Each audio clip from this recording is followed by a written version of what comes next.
When Natalie arrived at the villa, it was already midnight. Dragging her exhausted body, she opened the door and fell towards the ground the moment she stepped in. Suddenly, an arm wrapped around her waist. Natalie tried to open her eyes to see who it was, but her eyelids felt too heavy. Just before she completely lost consciousness, she heard a barely perceptible sigh. When she woke up again, she found that her wounds had been bandaged. She struggled to sit up, put on her pajamas and walked out of the room. As soon as she descended the stairs, she was drenched in sweat. She heard sounds coming from the kitchen and walked over, only to find a man coming out with a bowl in his hands.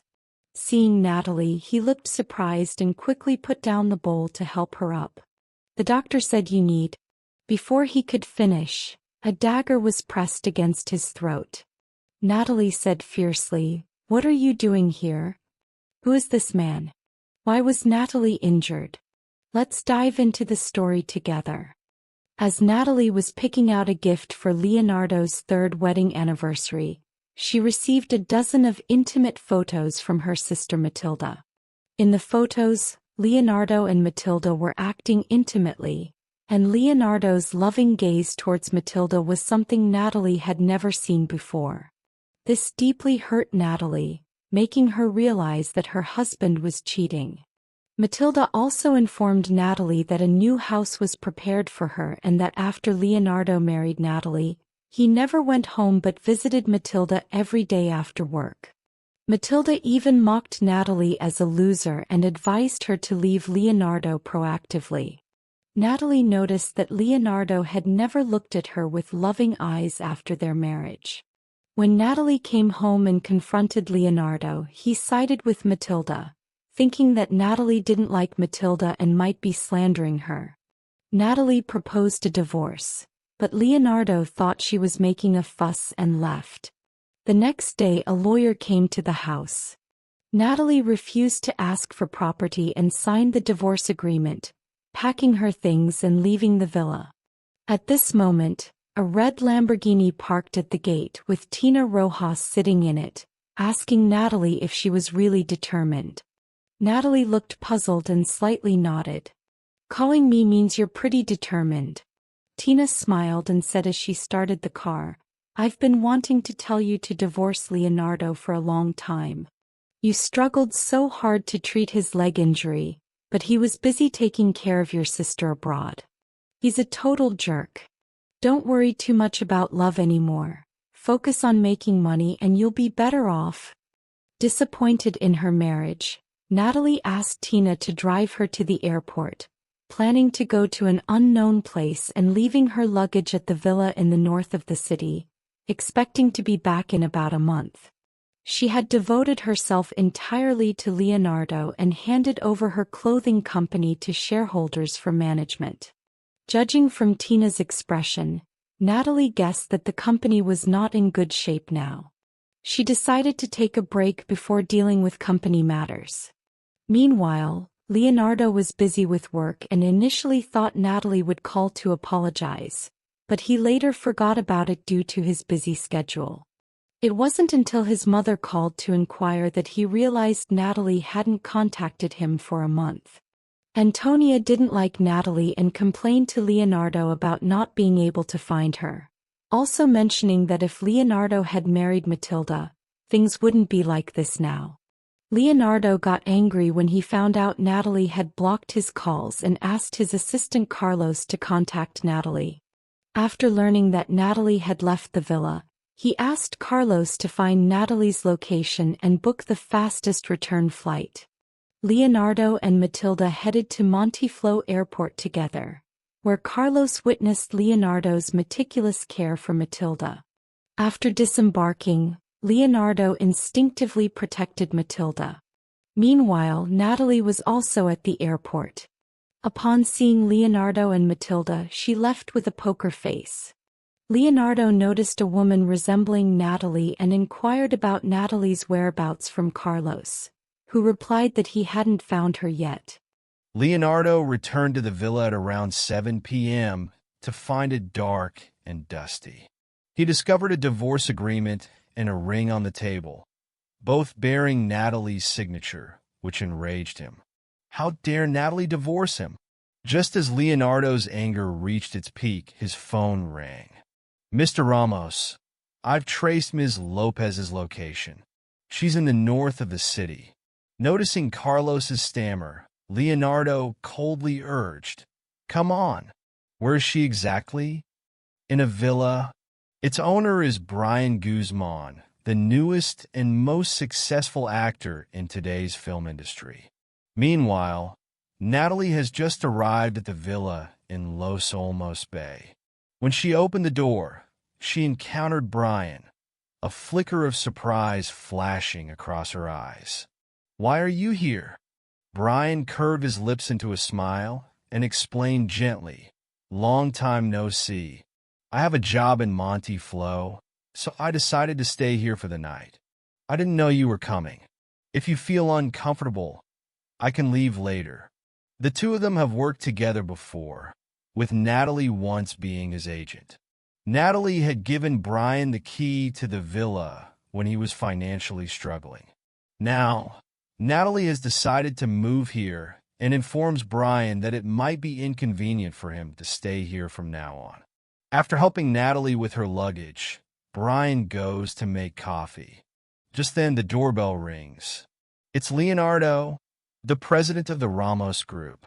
Brian recognizes him easily because his face often appears in business magazines, and he is currently filming a movie funded by the company. However, what is Leonardo doing there? Seeing a strange man, Leonardo's face darkens, and his barely suppressed anger begins to burn. Where is Natalie? Sensing the hostility, Brian furrows his brow. She's taking a shower. What do you want with her? Leonardo sneers, his tone growing colder. I'm her husband. Brian was startled by these words, his knuckles turning white with force as if struck by lightning, frozen in place. "Brian, what are you doing standing at the door?" Before she could finish speaking, Natalie saw Leonardo standing in front of Brian. She couldn't help but frown. "What are you doing here?" Leonardo sneered. "Is it the wrong time for me to come? Am I disturbing you?" Natalie proposed a divorce to Leonardo and said that they could get the divorce certificate after seeing the divorce agreement. Leonardo disagreed with the divorce. "Natalie, I don't agree to the divorce. Come with me now." Saying that, Leonardo reached out to hold her hand. Brian, realizing the situation, quickly stepped between the two of them. Leonardo looked at him with a cold expression and threatened, "If you don't want to be blacklisted in the entertainment industry, you'd better get out of here." Brian faced him with not a hint of fear in his eyes. "Mr. Ramos, it's not that easy to stop me. Besides, Natalie doesn't seem to want to go with you. After so many years in the entertainment industry, his network of connections has expanded, and he cannot be easily crushed because of Leonardo." A chill flashed through Leonardo's eyes as he took out his phone and dialed a number. Just then, Natalie, standing behind Brian, spoke up, "Leonardo, don't involve outsiders. Let's talk about it." The man hung up the phone, but his anger burned even more intensely. He looked at her coldly and blurted out, "Are you worried about him? I've only been away from Monte Flo for a month and you've already found someone else. You're really something." After Brian left, Natalie turned to Leonardo, just about to speak when the man rudely pulled her away. After Leonardo pulled Natalie into the car, the two continued to argue inside. Natalie accused Leonardo of lacking gentlemanly conduct, while Leonardo expressed dissatisfaction with Natalie's behavior. Just then, Leon received a call from Matilda, informing him that she was scared because there was no electricity at her house. Leonardo prepared to go see her and told Natalie to take a taxi home by herself. Natalie was insistent on getting a divorce, and Leonardo couldn't understand her stubbornness. Though frustrated, Leonardo decided to meet Matilda first. After their separation, Leonardo had to deal with issues concerning Matilda while still being unable to let go of Natalie. Meanwhile, after receiving a call from Brian, Natalie waited for his arrival.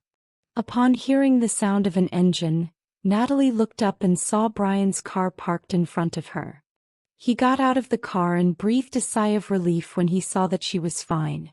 He quickly walked over and opened the passenger side door for her.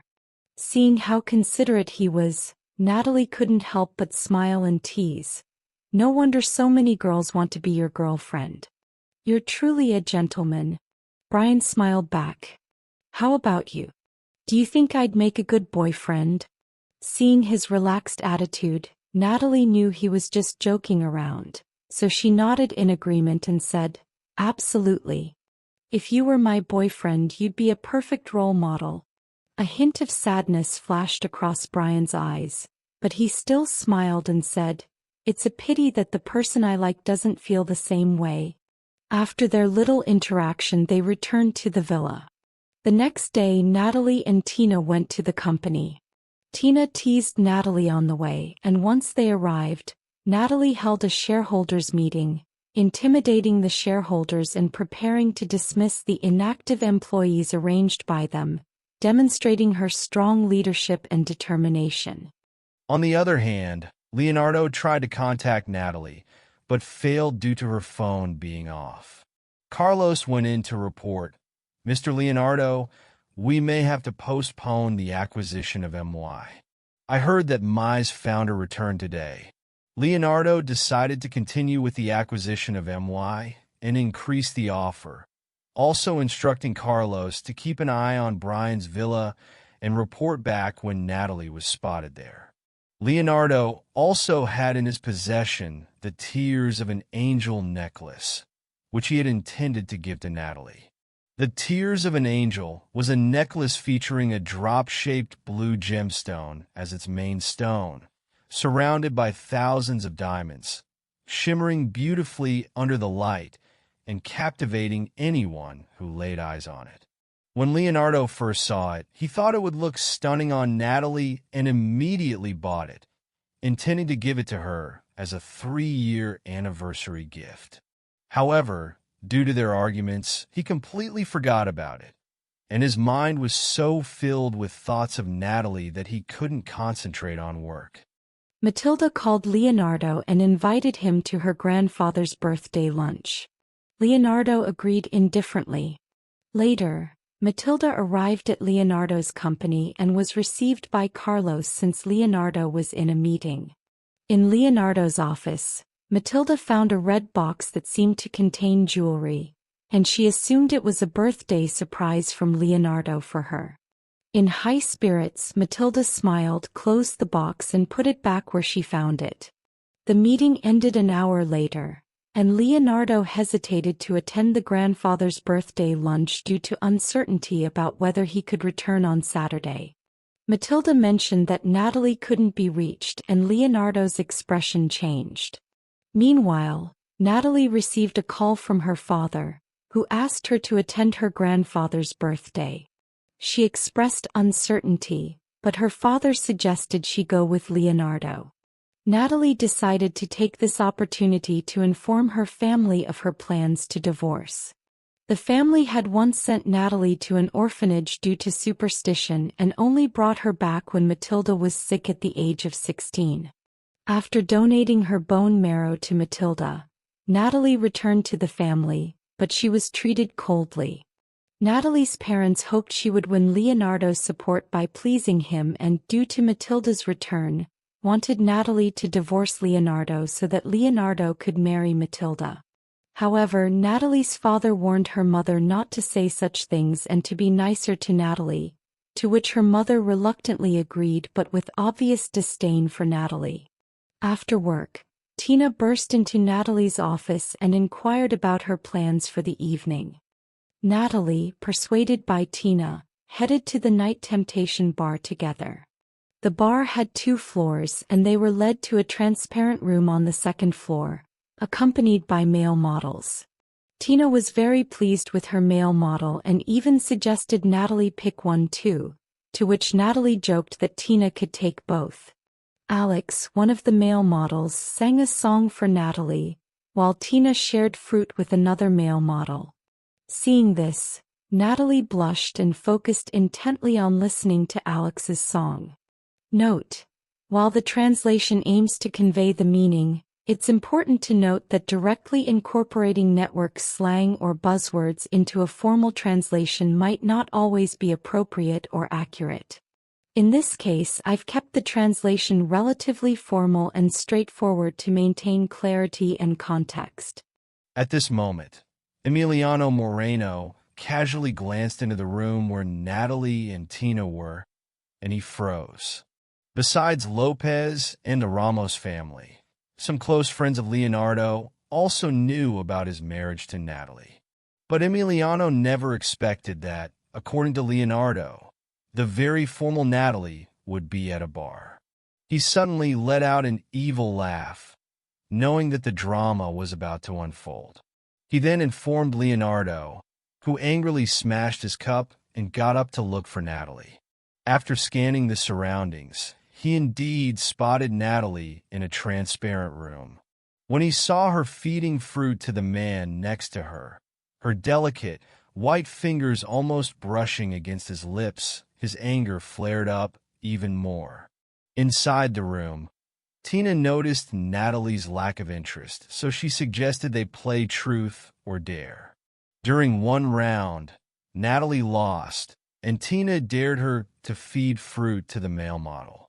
But just as Natalie was stuffing the fruit into the man's mouth, the living room door suddenly opened, followed by a cold and angry voice echoing through the room.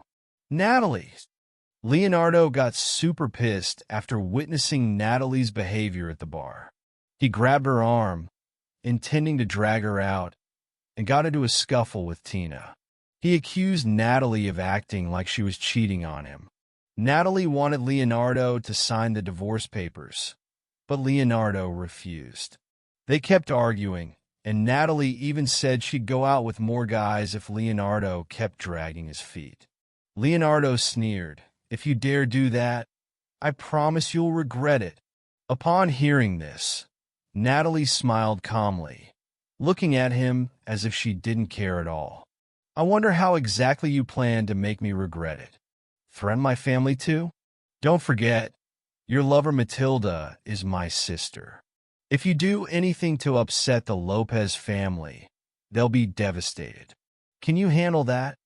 Leonardo was stunned, not because of Matilda, but because he realized there was no way to keep Natalie if she was set on a divorce. Suddenly, a wave of panic surged up from the depths of his heart. However, this feeling was soon overshadowed by immense anger. "I already explained to you. I have nothing going on with Matilda." Natalie didn't care anymore. She wanted to stay away from someone who didn't cherish her. She said coldly, "You don't have to explain anything to me. Honestly, I don't care about any of your business. I just want to know when you'll agree to the divorce." Seeing her indifferent gaze, Leonardo felt annoyed again. Suddenly, he grabbed Natalie's chin and kissed her. At that moment, all he wanted was to shut her annoying mouth. Natalie didn't expect Leonardo to make such a move. Feeling the warmth on her lips, she was stunned like getting an electric shock. For a second, she pushed him away hard and slapped him across the face. The sound of the slap echoed through the room, tensing up the atmosphere. Leonardo glared at her angrily, and her disgusted look while wiping her mouth was like pouring oil on the fire. Suddenly, a friendly voice broke the tense atmosphere. It was Fausto, Leonardo's good friend. After seeing them arguing, he advised Leonardo to be nicer to Natalie because it was Natalie who took care of him for 2 years when he had a leg injury. When leaving the bar, Natalie got into the wrong car and found Leonardo inside. Leonardo instructed the driver to go somewhere, and Natalie tried to get out, saying she had work the next day and deliberately mentioning Matilda to take care of Leonardo. Leonardo was furious with Natalie's behavior and said, "As long as we're not divorced, you have an obligation to take care of me." Meanwhile, after receiving Natalie's message, Matilda, despite the late hour, insisted on going to take care of Leonardo. On the other hand, the car was silent throughout the journey. When they arrived at the villa gate and Leonardo saw the lights on inside, he furrowed his brow. "Natalie, what do you mean by this? What's wrong? You said you had too much to drink, right? So I came up with a brilliant idea and summoned your muse to take care of you. You should thank me." Facing Leonardo's disbelief, Natalie suddenly lost the desire to continue talking to him and said coldly, "Since Matilda is here, I won't be in the way when you're together. Just remember to send me the signed divorce agreement by express delivery." After saying that, she turned around and left without looking back, as if there was nothing here worth staying for. Leonardo flew into a rage and was about to chase after her when suddenly he was grabbed by the arm. "Leo, I made you a hangover soup. Do you want some?" Sensing the caution hidden in Matilda's voice, Leonardo furrowed his brow and withdrew his hand. "You'd better go." After Leonardo rejected her, she insisted on staying, but finally left at Leonardo's insistence. The next day, when Natalie returned to the company, shareholder Bruno was furious with her for firing the relative he had arranged to work there.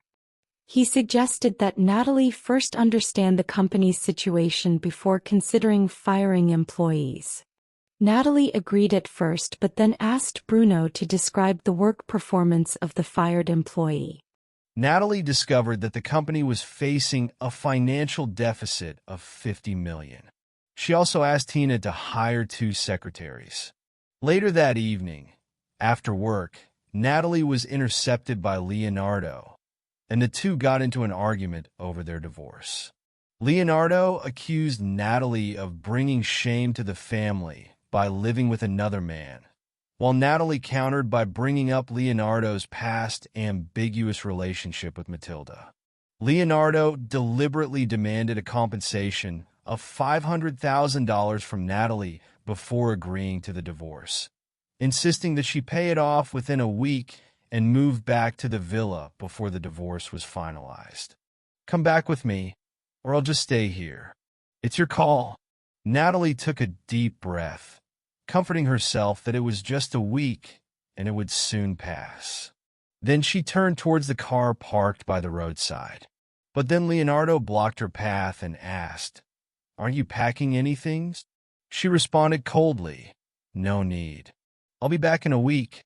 Upon hearing this, Leonardo's expression darkened further. He got into the car and ignored her, flipping through documents. Natalie glanced at the document in her hand, and her face instantly changed. "Are you planning to acquire MYs?" Leonardo furrowed his brow, looking at her with some confusion. Remembering that she had mentioned working today, Leonardo asked her, "Are you working for me now?" "Yes, so I suggest you abandon your acquisition plan as soon as possible." Leonardo raised an eyebrow and said, "With enough money, nothing is impossible. All right, try your luck." Natalie thought to herself, no matter how much money he offers, she would never sell her company. "But what job do you have at MY?"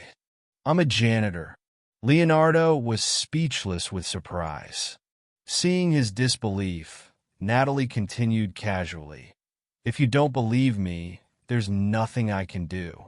Isn't it the janitor's job to remove useless parasites from the company?" After returning to the villa, they disagreed due to password problems and food problems, and then caused a conflict due to takeout food. Leonardo was injured. Natalie insisted on a divorce, and even said that she would give him $500,000 in a week, hoping that Leonardo would keep his promise. To raise $500,000, Natalie logs onto a mission platform she hasn't visited in 3 years.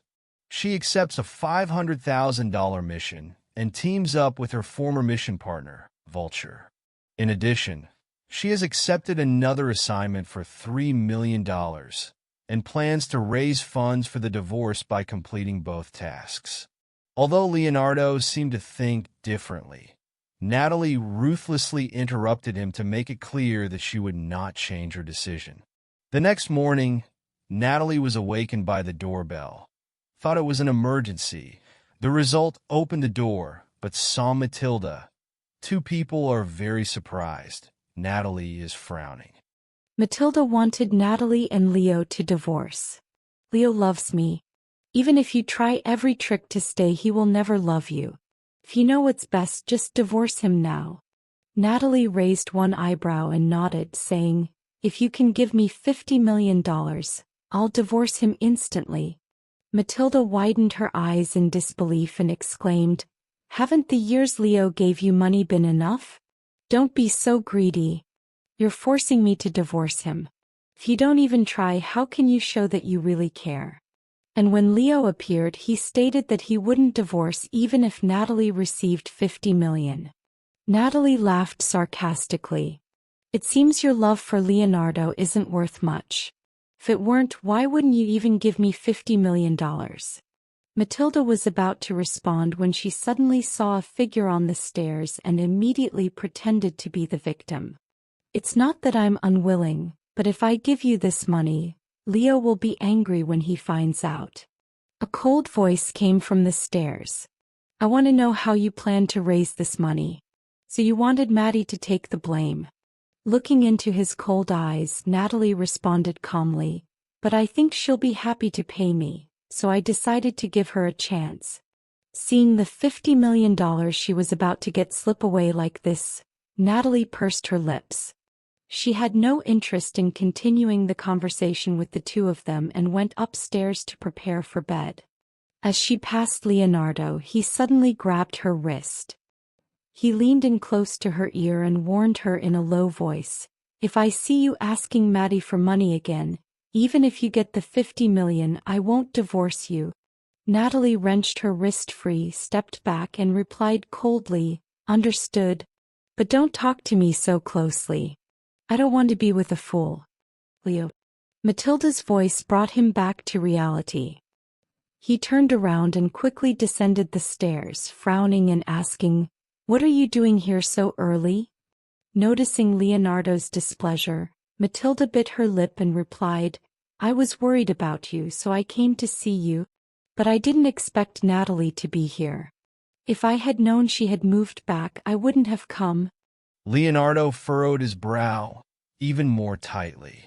He said in a low voice, "Maddie, Natalie is my wife." Suddenly, Matilda's eyes welled up with tears. She immediately said, "But we love each other. You don't have any feelings for her, so why are you so attached to a loveless marriage?" Leonardo was silent for a moment, looking into her eyes, and finally said slowly, "What we had is in the past. Although I don't love her, she is still my wife, and that won't change." Just because she married you when you were in an accident and took care of you for 2 years, you fell in love with her, is that it?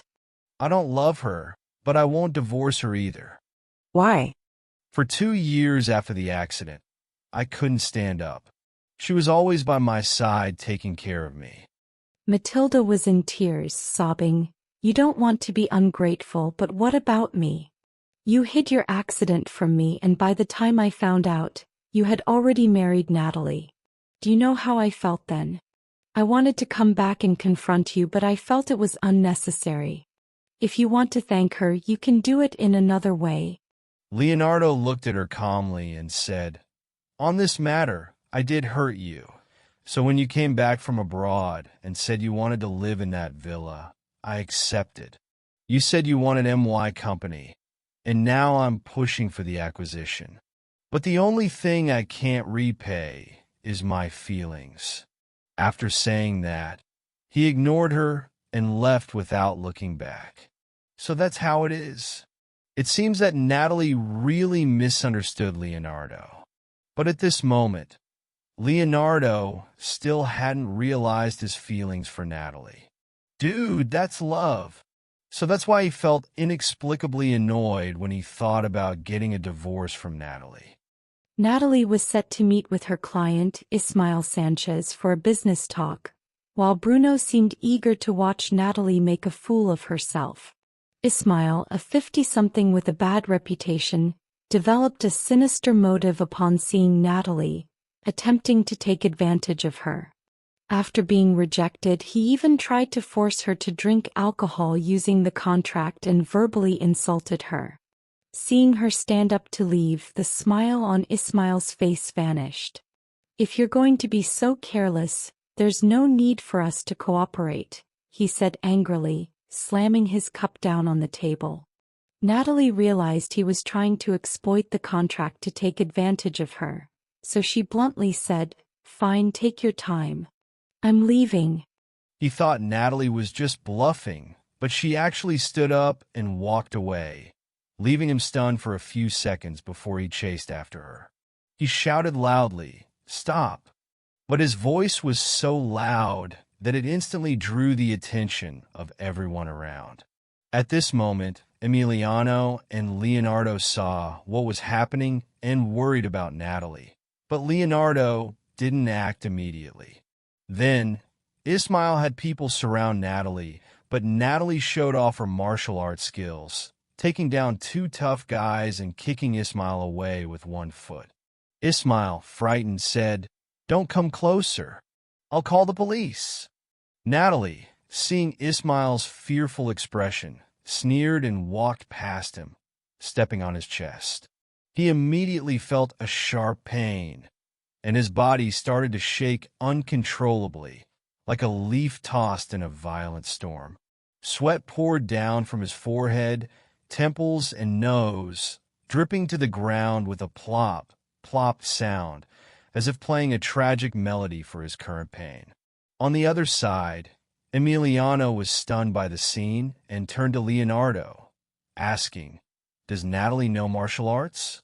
He hadn't even had a chance to see Natalie's performance against those two guys. The burly men were already on the ground, and she could even kick a man away with one foot. Which normal woman in the world can do that? Leonardo didn't respond, but his gaze towards Natalie showed a hint of surprise. Maybe he never fully understood who she was. Natalie's indifferent departure fueled Ismael's hatred. Leonardo became suspicious of Natalie and wanted Carlos to investigate her. All he knew was that she was the daughter of the Lopez family, who had been missing for 16 years and Matilda's sister.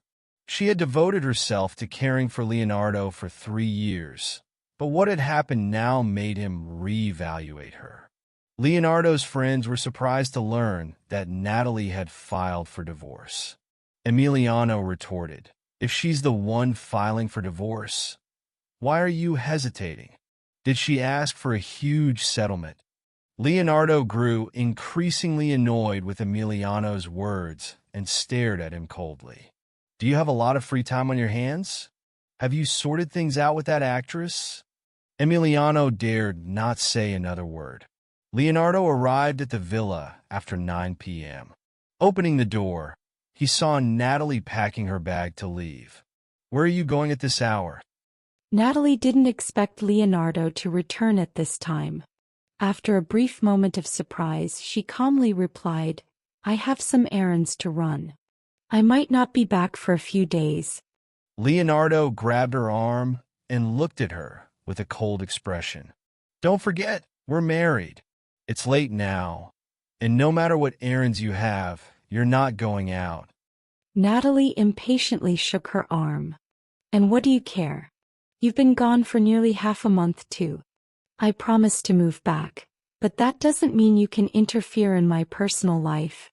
As she spoke, she glanced at her watch and realized that she was almost late for her appointment with the vulture. "I won't let you step out of here until you tell me where you're going." Natalie looked up and stared him in the eyes, saying word by word, "Move aside." Leonardo didn't respond or budge. After what happened in the restaurant today, he knew her combat skills were quite impressive, but in terms of technique, he didn't think he would lose to her. If she wanted a fight, he might seize the opportunity to question her about when she learned martial arts. Natalie silently looked at him, expressionless. Just as Leonardo was about to speak, a soft voice suddenly sounded in his ear. He frowned, but before he could understand what was happening, Natalie began counting down. 3, 2, and as she said the last number, Leonardo suddenly lost consciousness. Natalie knocked him out and left.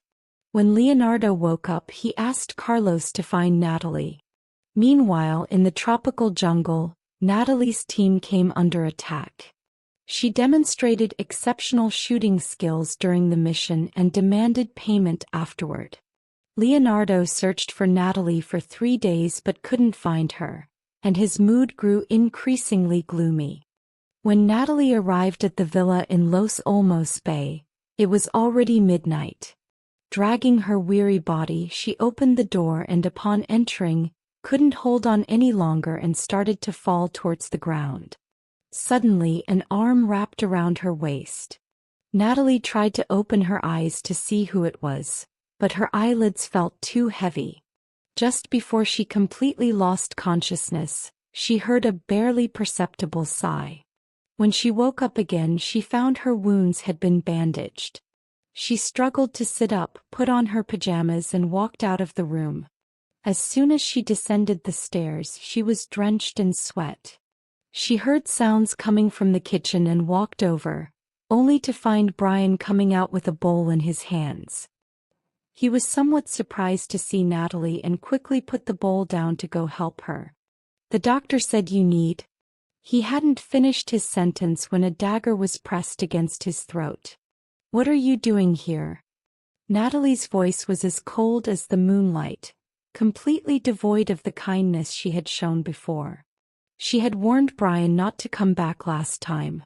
She had been injured last night and here he was, which seemed like too much of a coincidence. Brian explained, "I left my script here, and when I came back to get it, I found you lying on the floor. I picked you up and found that you were injured, so I called a doctor to treat you."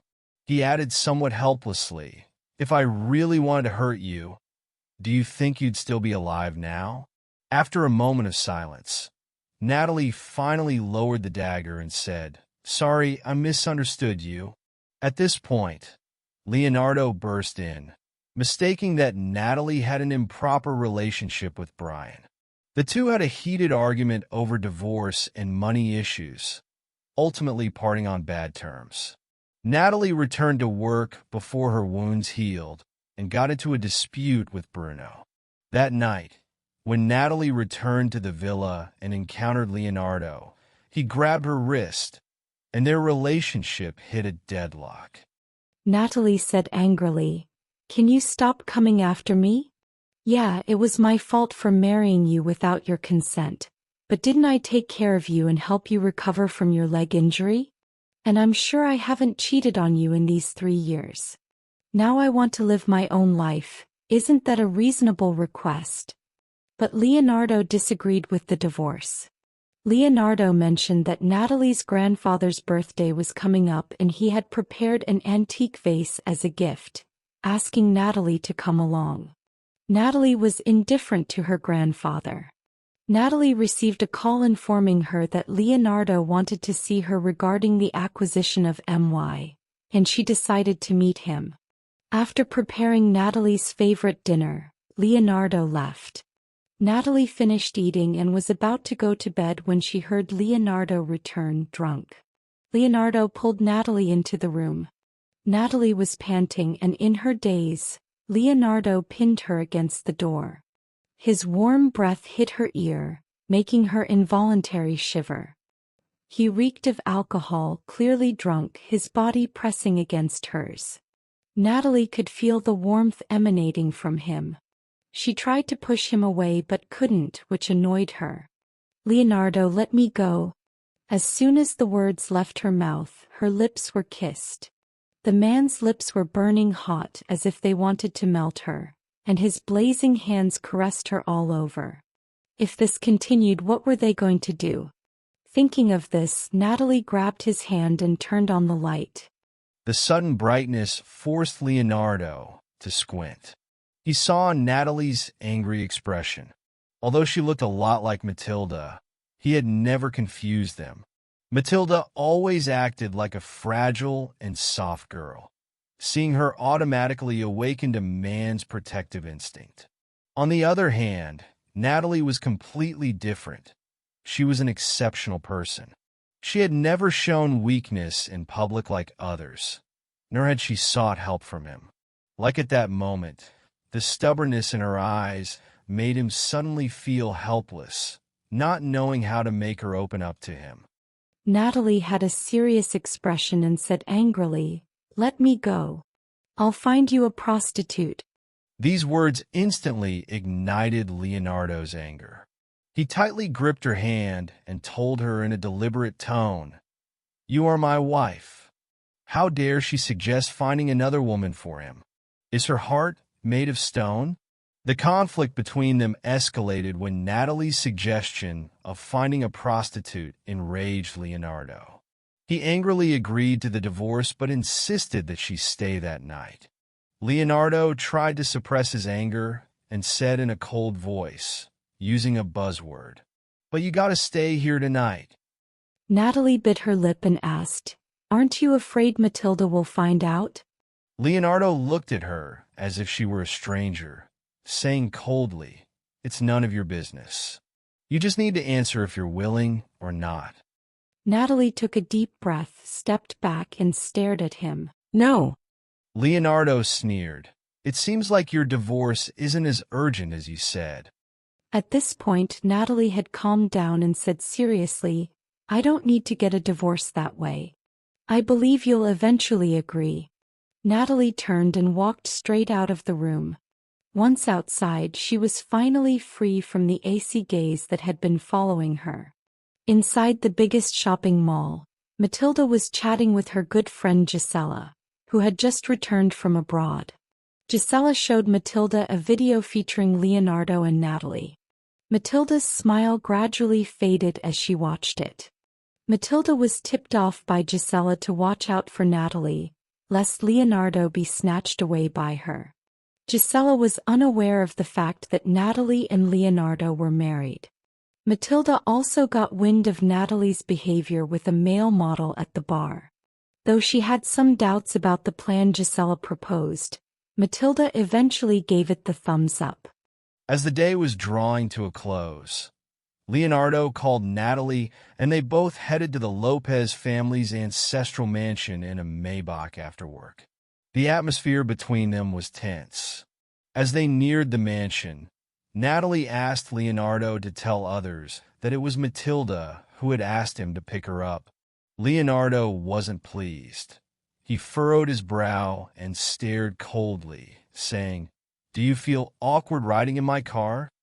Natalie replied, "Our relationship has never been made public, and now that we're about to divorce, there's no need for others to know." Leonardo sarcastically asked, "Are you worried that if people find out, it'll be hard for you to find a new boyfriend?" Upon hearing this, Natalie was taken aback for a moment before responding indifferently, "I'm glad you understand." Just as she was about to open the door and step out, her wrist was grabbed, and she was pulled back into Leonardo's embrace. Natalie furrowed her brow and was about to push him away when she suddenly heard a cold voice from above. "Natalie, why do you always have to push my limits again and again?" Meanwhile, the Lopez family, having been informed of Leonardo's arrival, went out to greet him. After waiting for a few minutes without seeing him get out of the car, the guests began to gossip. Eventually, Santiago asked Matilda to go and ask Leonardo to disembark. Matilda confidently nodded and approached the car, reminding Leo to get out. Inside the car, the two were silently at odds when they suddenly heard Matilda's deliberately sweet voice. Natalie couldn't help but frown. Then, mimicking Matilda's tone, she said, "Leo, your love is waiting for you. Can you please let me go?" After a few moments of silence, Leonardo released his grip and coldly said, "Get out." Seeing Leo and Natalie step out of the car together and even holding hands, Matilda was completely shocked. People around buzzed about the scene. Some said, Matilda was totally trolling. Earlier in the living room she hinted that she invited Leonardo and he'd definitely come to her grandfather's birthday, like it was all her doing. Now she must be feeling so embarrassed. Others speculated that Leo might have broken up with Matilda, and Natalie seized the opportunity. Overhearing the conversations, Matilda's emotions collapsed. After accusing Leo of being cruel, she ran away. Natalie saw through Matilda's game, thinking her words hinted at their tangled triangle. Sure enough, after hearing Matilda's words, the guests started giving Natalie side-eye. But she didn't care at all. Instead she turned to Leonardo and asked, "Your love seems pretty upset. Aren't you going to comfort her?" He gave her the stink eye and warned, "Don't cross the line." Natalie just chuckled and left it at that. Natalie and her mother Beata had a heated argument. Beata hated Natalie for her stubbornness and demanded that she divorce Leonardo when Matilda came back, while Natalie said she wouldn't interfere with Leonardo's decision and would sign the divorce papers if he proposed it. Back in the banquet hall, Santiago was giving a birthday speech. Natalie was scrolling through her phone in a secluded corner, while Tina sat beside her, questioning Natalie's lack of interest in her grandfather's speech. Tina then mentioned seeing Leonardo comforting Matilda in the garden. She found Leonardo's behavior gross and felt sorry for Natalie, but Natalie remained calm, saying that when you like someone you see their strengths, and since few people knew about their marriage, others would find Leonardo and Matilda's behavior normal. Finally, Tina said she would be nicer to Natalie from now on. Natalie asked Tina to go get some pastries. After Tina left, Santiago finished his speech.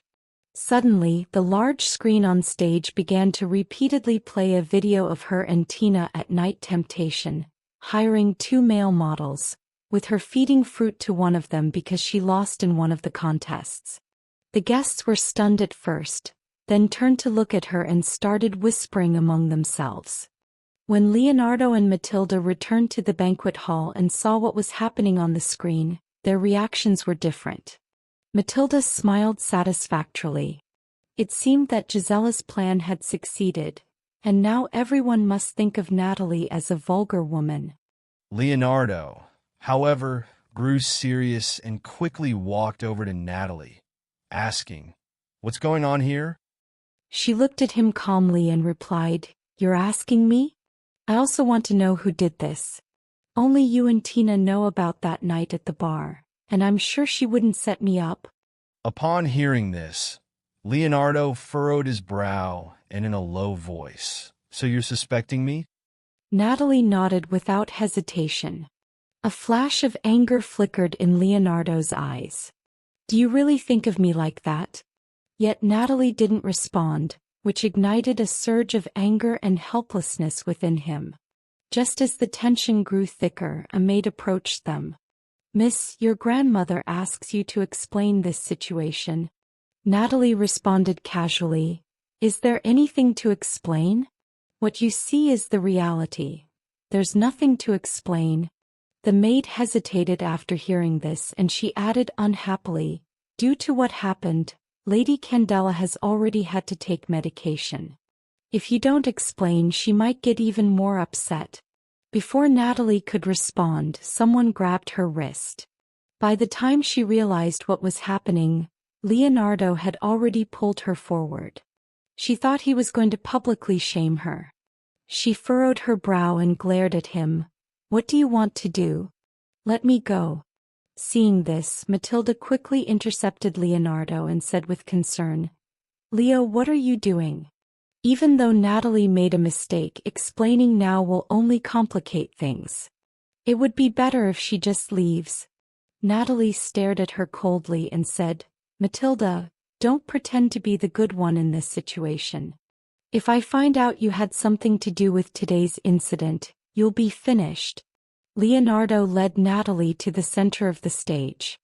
Everyone present looked at him in astonishment, not understanding what he intended to do. Natalie looked at him sarcastically and whispered, "It seems you like Matilda a lot." She thought Leonardo was going to publicly shame her. Even Matilda beside her thought the same.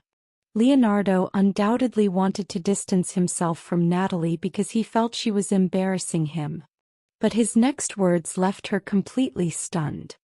Lady Candela, you said you needed an explanation. My wife can give you one, but I don't think they can bear the consequences. Upon hearing this, it was like a drop of water into hot oil. The entire crowd buzzed with chatter. Did I misunderstand something? Isn't Leonardo with Matilda? Why is he now saying Natalie is his wife? I always thought Natalie was the other woman, but it turns out Matilda is. Oh my God. She knew her sister was married to Leonardo, but she still got involved with him. Such a hypocritical bitch. Is it the most surprising thing that Leonardo saw Natalie drinking with another man at the bar and could still calmly say they were married?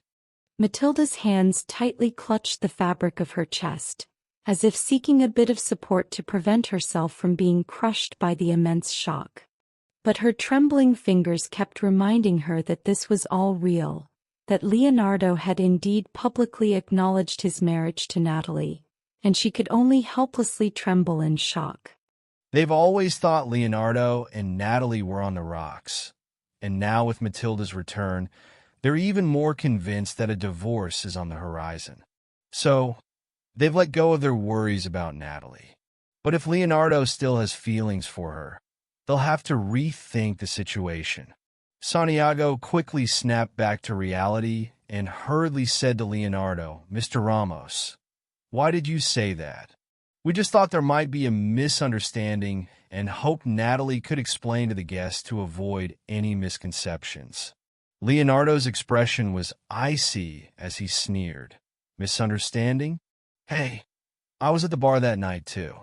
Natalie had a grudge against me, so she drank with some models and made me jealous. Do we have to publicly showcase our marriage everywhere? If anyone's interested, I can install cameras in the house so they can monitor us all day long," he said, his icy gaze scanning over the people present. Those who met his gaze lowered their heads and avoided his eyes. No one dared to discuss it anymore. If Leonardo got angry, he could ruin their finances in the blink of an eye. Only a fool would keep bringing it up. Natalie broke free from Leonardo's hand and walked towards the exit. Leonardo furrowed his brow and quickly chased after her. Matilda bit her lip and followed them. Just as they reached the door, Leonardo was stopped by Matilda. She questioned him whether he was in love with Natalie. Leonardo got a bit annoyed and responded coldly, "This is between Natalie and me. It's none of your business." "Why isn't it my business?" Matilda was on the verge of a breakdown, tears streaming down her cheeks. "We've always had feelings for each other, but when you were weakened by the accident, she married you. For these 3 years you've never made your marriage public. Wasn't it because you were waiting for me?" Leonardo was silent for a moment, then looked at her and replied, "Yeah. At first I thought about waiting for you, but then I lost interest. Matilda, you'll find your own happiness." However, Matilda interrupted him, saying word by word, "I won't fall in love with anyone else except you." Seeing her determination, Leonardo sighed impatiently and left without saying anything else. Finally, Leonardo returned to the villa and prepared to talk to Natalie. The two got into another fight over their divorce. Taking a deep breath, Natalie restrained her anger and replied as calmly as possible, "If you don't want a divorce, there must be a reason, right? You see, my reason is that I don't love you anymore. I don't want to stay in a marriage without love." Whenever Leonardo thought about Natalie's future life without him, he felt an indescribable annoyance. He stared at her coldly, gritting his teeth and saying, "You chose this marriage yourself. It's not up to you to decide how it ends." Seeing Leonardo turn to leave, Natalie quickly said, If you don't agree, then I'll talk to your grandmother about it myself. Leonardo's voice was filled with angry roaring. How dare you? Leonardo stared at her for a moment, then sneered. Hey, try it. Let's see if I'm willing to compromise. After he left, Natalie's anger still hadn't subsided. She was puzzled by Leonardo's insistence on not agreeing to the divorce. Returning to his study, Leonardo received a call from Carlos. Leonardo learned that Gisela was behind tonight's incident and it might be related to Matilda. After checking his emails, his face turned solemn and he called Matilda to confront her. When she saw that it was Leonardo calling, she hesitated for a long time before answering. Didn't you say you didn't want to have anything to do with me? Why are you calling me now? Leonardo's questioning voice came through the phone. Are you involved in what happened tonight? She didn't expect to be asked this question and she felt hurt and angry at the same time. She said, Are you suspecting me? Leonardo ignored her question and said straightforwardly, Just answer my question. I've already investigated this matter. It seems like Gisela did it, but if we continue to investigate, I'll find out who the real culprit is. I'm giving you one last chance. Are you involved in what happened tonight? Matilda, frightened by Leonardo's icy tone, took a long time to snap back to reality and shouted, Yes, I did it. Because I'm tired of seeing you with her. You should be with me. Jealousy drove me crazy, that's why I did it. Don't you think I'm ridiculous? Leonardo warned her not to do anything foolish again. He said, I don't want you to ruin the last bit of affection I have for you. The next day, Natalie received a call from Ricardo, inviting her to dinner with their grandparents. Natalie declined, saying she had found a job. Beata expressed disdain for Natalie's new job, belittling her education and claiming that Matilda was her only daughter. Ricardo was headache-stricken and asked his assistant to investigate where Natalie was working. Unbeknownst to them, the founder of the fashion design company that Matilda had always wanted Leonardo to acquire was actually Natalie.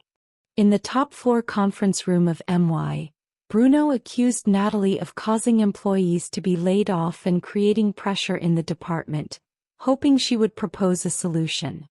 Elsewhere, Matilda, accompanied by Leonardo's mother Antonia while shopping, revealed that Natalie had gone to a bar to seek male models.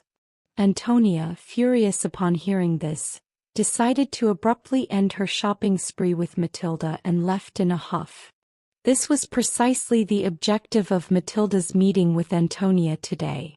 Seeing her goal accomplished, Matilda smiled meaningfully as she watched Antonia's departing figure. Natalie, after receiving a call from Leonardo, waited in front of the mall. Leonardo then drove her to the Ramos residence. Once inside the living room, confronted with Antonia's accusations, Leonardo attempted to deny the incident of Natalie going to the bar for male models, but Natalie admitted it.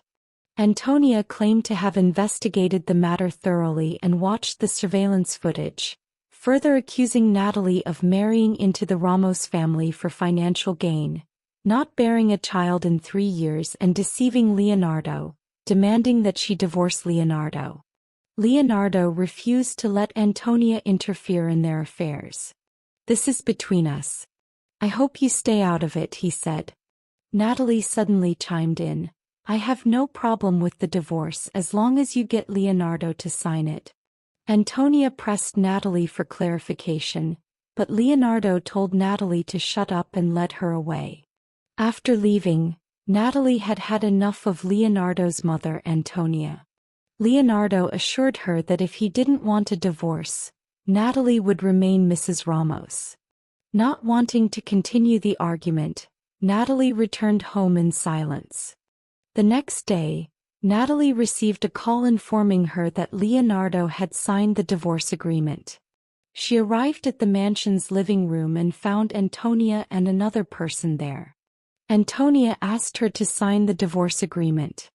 After confirming Leonardo's signature, Natalie signed without hesitation and expressed her intention to notarize it at the Civil Affairs Bureau, with Antonia accompanying her. As they left the mansion, Antonia has an issue with Natalie's Lamborghini, but Natalie left after asserting that the car had nothing to do with Leonardo. At the Civil Affairs Bureau, Natalie waited for over an hour for Antonia and Matilda, who never arrived. She decided to find the notary alone. Just after getting out of the car, she saw Leonardo getting out of a black Maybach. Natalie's pupils dilated and she tightly gripped the divorce agreement.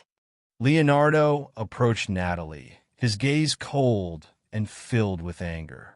"Natalie, even if you have a divorce agreement with my signature, you can't divorce me without my consent." Natalie pursed her lips, knowing that she couldn't divorce today and not wanting to waste any more time there. Seeing the Lamborghini behind Natalie, Leonardo's gaze chilled. He asked, "Whose car is this?" Natalie had been unemployed for the past few years and had just started working, so it was impossible for her to buy such a car. Natalie smiled and said, "It seems that this matter has nothing to do with Mr. Ramos." With that, Natalie left, ignoring Leonardo's feelings. Seeing the Lamborghini disappear, Leonardo narrowed his eyes and said, "Carlos, find out who owns that Lamborghini." Tina was crying over her boyfriend breaking up with her. Natalie comforted Tina and dropped her off at home but realized she had left her phone at the club. Natalie returned to the club to look for her phone and encountered the people who had taken it, Fernando and Alex. Fernando demanded that Natalie drink 3 glasses of alcohol before returning her phone. Natalie drank the alcohol, got her phone back and left. But everyone in the box knew that this woman would become Fernando's victim tonight. Watching Natalie's back, Fernando smirked and said to the person next to him, "Send 2 people to follow her and take her directly to my room." After a while, Natalie felt something was wrong. An unbearable dry heat made it difficult for her to stand. Natalie leaned against the wall, eager to leave quickly when she heard a voice. "Over there. Grab her." Several tall men immediately surrounded her. Just as one of the men's hands was about to touch Natalie, she grabbed his wrist and he cried out in pain, falling to the ground. Seeing this, the other 3 men rushed towards her. 1 minute later, all of them were lying on the floor, groaning in pain, clutching their stomachs. After defeating the men, Natalie reached her limit. She entered the elevator but found it wasn't on the ground floor. She continued walking down the hallway and eventually collapsed into a loving embrace. An hour ago, Leonardo and his friends were in a box at the club. He took his phone out of the room and glanced at it, but there were no missed calls or messages. In the past, when Leonardo went out to drink or work late, Natalie would prepare a sober-up pill for him and remind him to drink less from time to time. But now, even if he stayed out all night, she didn't ask about it. Leonardo hung up his phone in a daze and left. As he was leaving, he saw a man holding a silver phone, and his expression became very serious. That phone was a special custom-made gift Leonardo had given Natalie for her birthday last year. There couldn't be another one like it in the city. He stopped the man and inquired about its origin. Brian encountered Natalie at the club, found out she had been framed, and took her to his room to call a doctor. Seeing Natalie's condition made him nervous. While waiting for the doctor, Leonardo burst in, ignored Brian's protests, entered the bedroom, and took Natalie to the penthouse suite on the top floor. Upon arriving at the penthouse suite, Leonardo threw Natalie onto the bed. The pain brought Natalie back to her senses, but it felt even more unbearable. It was like her body was being bitten by millions of ants. "I'm so hot. Help me," Natalie said, tugging at her clothes. Her body was tinged with a faint pink like a ripe peach, tempting people to touch. Leonardo stepped forward, grabbed Natalie's still-moving hands, and looked her in the eye, saying, "Natalie, How do you want me to help you? I don't know, Natalie replied, her face flushing and her forehead beginning to sweat, her whole body on fire. Leonardo pinched her chin and said, "Look closely at who I am." The pain in her chin instantly awakened Natalie. She struggled to open her eyes. Leo. Hearing her call his name, Leonardo couldn't resist and lowered his head to kiss her red lips, his arms wrapping around her waist, savoring her beauty. The night was long.